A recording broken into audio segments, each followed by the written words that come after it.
Hola a todos.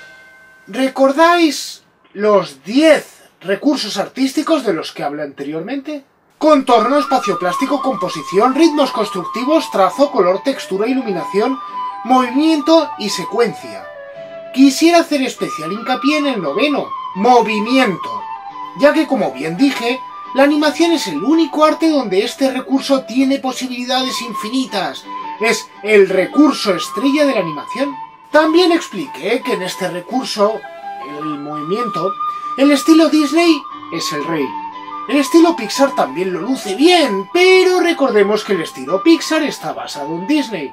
¡Oh! ¿Y qué tiene de especial el movimiento Disney? ¿Mucho dinero? En parte sí, pero incluso en producciones de bajo presupuesto, Disney ha sabido sacarle partido al movimiento. ¿Vampirizando sus propias animaciones caras?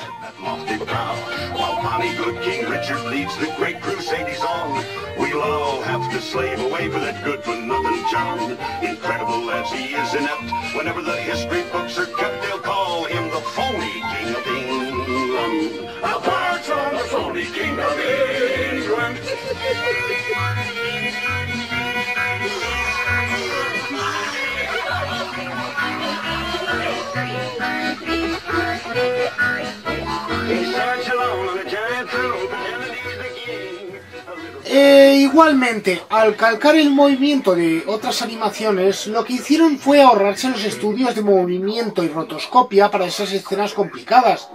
Tuvieron que dibujarlas igualmente y les quedó bien. Robin Hood costó $1,5 millones, una cuarta parte de lo que costó La Bella Durmiente casi 20 años antes. Su animación funcionó bien porque las secuencias que copiaron tenían unos principios bien planteados. ¡Los 12 principios de la animación! Dicho así parece algo bíblico. Oh, sí, es que para los animadores esos 12 principios son algo sagrado. Ollie Johnston y Frank Thomas eran dos animadores de Disney que en 1981 publicaron el libro The Illusion of Life de Walt Disney Animation, un libro didáctico que está considerado como la Biblia de los animadores, junto al libro de Animator Survival Kit de Richard Williams y el libro Yo molo, vosotros no de Hayao Miyazaki. ¿Ya estás echando mierda sobre Miyazaki? Este vídeo está basado en los estudios sobre el movimiento que realizó Disney en su época dorada. La intención de los artistas en aquella época era aplicar las leyes de la física a la animación para que los movimientos resultaran más realistas. Pero pronto cayeron en que el movimiento era mucho más que física. El movimiento también expresa emociones y refleja un carisma, y no solo en humanos y antropomórficos. En animación todo lo que se mueve puede tener emociones y carisma. En la Disney clásica, hasta las escobas tienen carisma. ¿Y en imagen real cómo se le da carisma a objetos inanimados? No se puede. ¡Pringos! Bueno, en realidad sí que se puede, pero entraríamos en el terreno de los efectos especiales y las marionetas. Y a los amantes de la animación nos dan pánico las marionetas. ¡Títeres de trapo! ¿Dónde no? ¿Por haber visto demasiadas veces Saw? No, porque las marionetas son personajes animados sin técnicas de stop motion, lo cual desafía las leyes de la naturaleza. Son monstruos que escapan de la realidad, aberraciones, blasfemias. Pues mira que conozco un vídeo. Vamos a jugar. Tus problemas déjalo para disfrutar. Ven a Fraggle Rock. ¡Aparta eso de mi vista! Johnston y Thomas escribieron que el movimiento en animación obedece a 12 principios: estirar y encoger, anticipación, puesta en escena, animación directa y pose a pose, acelerar y desacelerar, arcos, acción secundaria, timing, exageración, dibujo sólido y atractivo. Estirar y encoger. Este es el principio más importante, ya que es el que nos dará información sobre el peso y la elasticidad del objeto en movimiento. Fijémonos en una pelota dibujada fotograma a fotograma. La pelota no es perfectamente redonda en todos los fotogramas. Se estira al acelerarse, se encoge al impactar contra el suelo y se vuelve a estirar al volver a alzar el vuelo. Esto da un movimiento más fluido y nos da a entender que la pelota es de goma. Los cuerpos reales de carne y hueso no son de goma, pero sí tienen cierta elasticidad. vemos cómo el caballo se encoge y se estira a medida que galopa, y cómo el jinete, a su vez, se encoge y se estira respondiendo al movimiento del caballo. En animación los personajes tendrán la textura que queramos darle, por lo que se puede enfatizar su faceta cómica, exagerando este principio. Los personajes cartoon se estiran y encogen como si fueran de goma, llegando hasta crear un efecto smear, del que hablé aquí. En animación stop motion y CGI 3D, este efecto se da en 3 dimensiones. Unas pequeñas deformaciones y ya tenemos peso, textura y aceleración. Anticipación. La anticipación puede tener 2 sentidos, el narrativo y el físico. En el sentido narrativo, un personaje le presta atención a algo que a continuación se moverá. Esto es una forma de preparar al espectador para el movimiento que está a punto de tener lugar, y de paso le dan al personaje conciencia del mundo que le rodea. A nivel físico se hace un movimiento de anticipación contrario al movimiento definitivo. Aquí vemos un jugador de béisbol que se estira y luego se expande hacia atrás antes de lanzar la bola hacia adelante. Expandirse hacia atrás es una forma de acumular energía cinética que le imprimirá en la bola. Antes de saltar se dobla las rodillas. Cuando se golpea algo con un palo, el palo antes se balancea hacia atrás. Antes de correr se toma carrerilla. Los movimientos rápidos no salen de la nada. Puesta en escena. Como dijeron Johnston y Thomas, esto es el presentar cualquier idea de forma completamente clara, sin lugar a dudas. Toda animación intenta explicar algo, por lo que los 10 recursos artísticos están enfocados a crear la puesta en escena donde los personajes nos explicarán una acción, expresión, personalidad o estado de humor. El movimiento no es una excepción. Los movimientos sin sentido narrativo crean una confusión. Animación directa y pose a pose. Se puede animar fotograma a fotograma o rellenando los fotogramas que hay entre cada pose importante. En la animación directa se animan los fotogramas uno tras otro de principio a fin. Esto da un resultado más fluido y dinámico, y se suele utilizar en animación realista. Bien, ahora los problemas en la animación directa, al ir modificando el dibujo fotograma a fotograma, sin una referencia de la pose final, el personaje se deforma, pierde su proporción y hace poses poco convincentes. Hay que ser un fiera como Hayao Miyazaki o Joseph Barbera para usar bien esta técnica, y no da buenos resultados en tomas largas a no ser que se use rotoscopia. En animación pose a pose se dibujan primero las poses, es decir, los fotogramas clave, y luego se dibujan los fotogramas intermedios. Esto se suele usar en las escenas emotivas, ya que permite enfatizar los gestos y relacionar mejor al personaje con su fondo. Esta técnica además se adapta muy bien al trabajo en equipo. En Full Animation se suelen mezclar las 2 técnicas según se quieran conseguir movimientos fluidos o expresivos.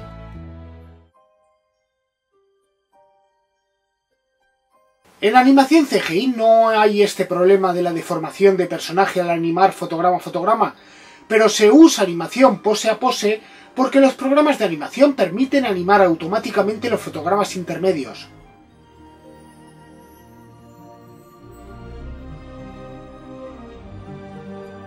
Acción complementaria y acción superpuesta. Estas técnicas responden a las leyes de la física sobre la inercia. La acción complementaria significa que las piezas sueltas de un cuerpo continúan su movimiento incluso después de que el objeto principal se haya detenido, y a medida que se frene, creará un movimiento oscilatorio alrededor del núcleo de este objeto principal. La acción superpuesta es cuando las partes de un mismo cuerpo se aceleran a diferente ritmo que el núcleo, a causa de la diferencia de pesos. El arrastre sería una tercera técnica de este principio. Al tratarse de un cuerpo con textura elástica, la aceleración afecta primero al núcleo del objeto y luego a sus apéndices, por lo que el movimiento tardará unos cuantos fotogramas en afectar a todo el cuerpo. ¿Y una persona donde tiene el núcleo ese del que hablas? En un personaje humanoide, aquí, en el esternón. Los brazos, piernas y cabeza se consideran apéndices. Responderán a la inercia a no ser que tengan su propio movimiento.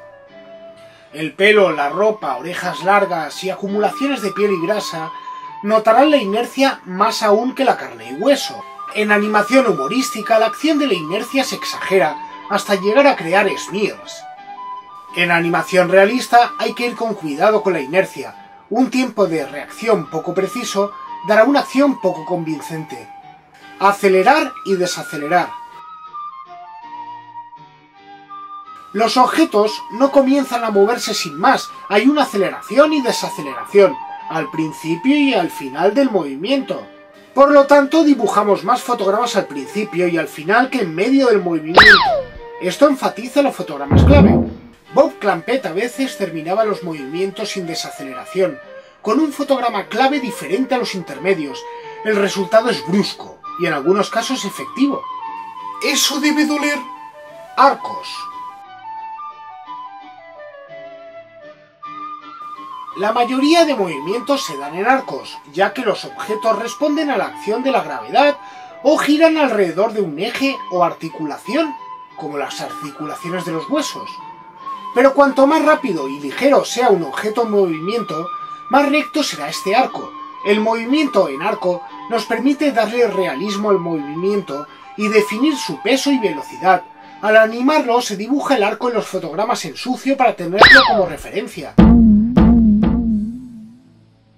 Acción secundaria. Un personaje no hace un solo movimiento a la vez. Un segundo movimiento en el personaje puede enfatizar y darle más vida a la acción principal. Pero hay que ir con cuidado de que este movimiento no llame más la atención que el movimiento principal. Un movimiento como una expresión facial dramática es mejor dejarlo al principio o al final del vídeo. Timing. El timing son la cantidad de fotogramas que corresponden al movimiento en cuestión. Cuantos más fotogramas se animen, más lento será el movimiento. Un movimiento rápido usará menos fotogramas. La velocidad de un objeto determinará su peso, potencia o estado de humor del personaje. Por lo tanto, es vital plantearlo antes de comenzar a animar una toma.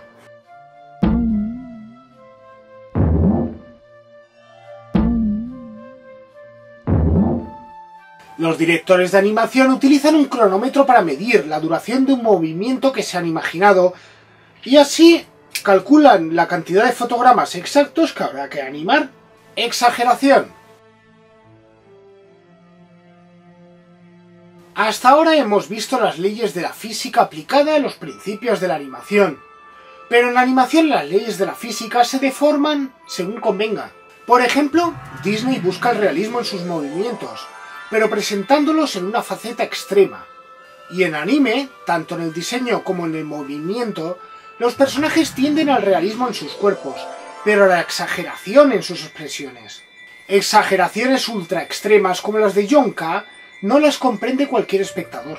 En los estilos cartoon el movimiento se exagera, pero hay que tener cuidado de que haya una lógica dentro de su propio estilo. O sea, no es que los personajes cartoon violen las leyes de la física, es que tienen sus propias leyes de la física. Dibujo sólido. Los dibujos animados al moverse se desarrollan en un espacio en 3 dimensiones, por lo cual el animador deberá tener amplios conocimientos de anatomía, volumen, iluminación y peso. Es decir, años de estudios de bellas artes. Según Johnston y Thomas, hay que evitar los diseños de personajes completamente simétricos. Esto hace lucir a los personajes sin vida, pero según Bob Clampett, esto es útil para poder invertir escenas y así reaprovecharlas. Según Richard Williams, para ser animador primero hay que aprender a dibujar hasta que te sangren las manos, y luego aprender a hacer un personaje caminando. Si se es creativo, lo demás sale solo. If you draw funny, you know, Ken Harris didn't draw terribly well, but he drew, everything he drew was funny. And como Matt Groening, he's very simple drawings, but very funny. And that's just natural. But if you want to be really good at animation, you should do a lot of light drawing. If you can. Models moving. It's just you learn movement, weight. You get facility. Según John Kricfalusi, una animación debe tener dibujos bien pulidos en todos sus fotogramas. Una animación que parezca viva es más importante que su diseño, cinematografía o guión. Por ello desprecia la subcontratación de intercaladores externos y la animación vectorial por interpolación. Como director de animación quiere tener pleno control sobre cada fotograma. Según Hayao Miyazaki, él aprendió a dibujar fijándose en la realidad y en los movimientos reales de la gente real. Y el anime actual es despreciable porque está hecho por otakus que no se fijan en la gente real porque odian a la gente real y se obsesionan con copiar los movimientos repetidos hasta la saciedad en repugnantes animes genéricos. ¿Ya vuelves a atribuirle burradas a Miyazaki? ¿Qué va? ¿Esto lo dijo de verdad? Anime was a mistake. También habría que aclarar que en el anime los animadores expertos en dibujo sólido y en los movimientos sensibles y expresivos como los de Toei anteriores a Mazinger Z, Ghibli, Kyoto Animation y Disney Animation Tokyo son escasos y van buscadísimos. En Disney concretamente se gastan fortunas en formar a sus animadores para que desarrollen un dibujo sólido. El dibujo sólido es el santo grial de los animadores. Atractivo. En animación, los personajes tienen que ser atractivos de alguna manera para que los espectadores lo sientan real. Y remarco, atractivo no significa bonito o bondadoso.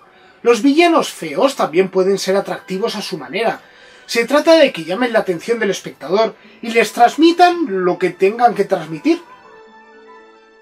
Este es un problema que veo mucho en videojuegos. Los personajes están atiborrados de detalles que no expresan nada. Dificulta la comprensión y tampoco tienen ningún rasgo característico. Estos juegos no buscan el carisma, buscan la borrachera visual. Se trataría de dotar de carisma a los personajes y para ello hay algunos trucos. El famoso moe es una tendencia estética muy estudiada pensada para hacer personajes que resulten atractivos a los otakus. Y esta tiene su faceta, tanto en diseño como en estereotipos de personalidades, como en su gesticulación. Aunque no nos gusten estos personajes, hay que reconocer que tienen carisma. De hecho, existen exclusivamente por su carisma. Otro truco es hacer personajes con cara redonda y ojos separados, similar a los bebés. Esto estimula la empatía y hace que el personaje nos resulte más simpático. Y ya no es solo una cuestión de diseño. Los personajes tienen movimientos específicos que definen su carisma y su actitud, que el animador deberá tener en cuenta. Dudo que Dingo Pictures o la Toei actual tengan en cuenta todos estos principios. No, desde luego, estos son los principios propios de Disney, de la Disney clásica, y que en todos los estudios ponen en práctica siempre que sea posible. Un animador experimentado debe conocerlos como la palma de su mano, y son aplicables a todo tipo de animación. No veo en qué afecta esto al presupuesto. Afecta en los tiempos de producción. Mimar minuciosamente cada movimiento de la animación ralentiza el proceso, alarga el tiempo de producción, hace que debas tener a los animadores más tiempo trabajando, o que tengas más animadores, y estos animadores trabajarán a cambio de dinero. Por supuesto, por ello siempre digo que en animación el tiempo se traduce en dinero. Además, para implementar bien todos estos principios necesitas a un animador experto y la mano de obra ultra cualificada se paga. O se le da la formación a un buen dibujante, con lo cual también se paga. ¡O le encargas a chinos! Esa gente anima filigranas por un plato de arroz. ¿Cierto? Los estudios subcontratados asiáticos. El problema que tiene subcontratar estudios asiáticos, por eso, es que por culpa de la distancia y diferencias de idioma, el director de animación deja de tener control directo sobre la obra. Y a los estudios baratos de China y Corea generalmente les importa un pepino la calidad final de la animación. Los han contratado por baratos y no piensan dar más que eso. Pero en Asia también hay estudios prestigiosos como Tokyo Movie Shinsha en Japón, Estudio Mir en Corea del Sur o One Films en Taiwán, a los que los estudios occidentales saben que pueden acudir para tener animación que, a pesar de no estar controlada por el propio director, al menos ofrecerán cierta calidad. ¡Hasta pronto!